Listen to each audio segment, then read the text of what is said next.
को ऐसे नहीं शुरू से दिखाता हूँ। তো কি সব ঠিকঠাক আছে তো? জানি এই ঠান্ডায় সব শুকিয়ে গেছে। তো আজকে আমরা এই গাড়ফাটা ঠান্ডায় নিজের গাড়টাকে বাঁচাতে চোরের মতো গেট আপ নিয়ে চললাম সুরেন্দ্রনাথ কলেজে। ঠান্ডা কেন বরফ বর্ষণ করলেও যেতাম, কারণ আমাদের তো আর কম্বলে ভিতর ঢুকে বাবু সোনা লোহা বলার মানুষ নেই।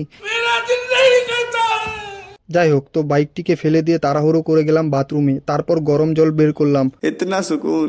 তারপর রায়গঞ্জের গলিতে হাঁটতে হাঁটতে একটু নিজের থোবরাটা দেখিয়ে দিলাম, যেটা অনেকবার রিজেক্ট হয়েছে গাইস।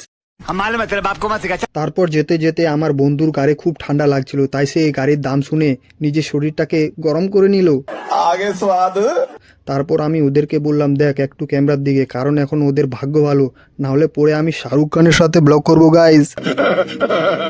এরপর প্যান্টালুজ পার করেই সামনে একটা পুতুল দাঁড়িয়ে হাত নাড়াচ্ছিল, মনে হয় যাদের বেশি ঠান্ডা লাগে তাদের গরম করে দেয়। তো অনেক ভুলভাল বকার পর চলে আসলাম রায়গঞ্জ সুরেন্দ্রনাথ মহাবিদ্যালয়ে। তো তোমরা তো জানোই আমাদের এন্ট্রি কেমন হয়, তাই আমাদের স্বাগতমের জন্য একটু স্যাড সং চালিয়ে দিব।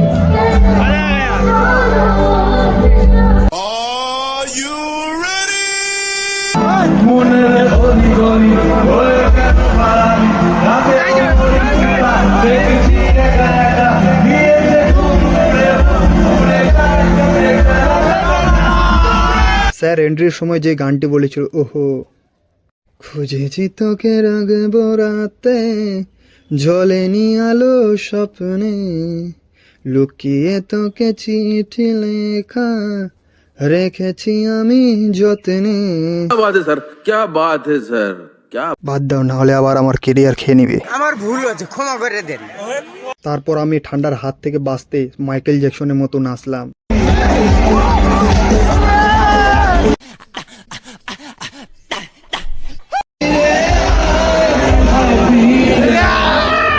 গাঙ্গুলি স্যার দাঁড়াও, নাহলে এই মালদের এখনই হসপিটালে নিয়ে যেতে হবে যে। তুই পন মারাগা।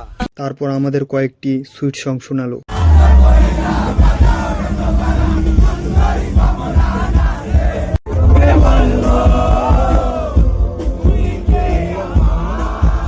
এই টিউনটা ফিল করো।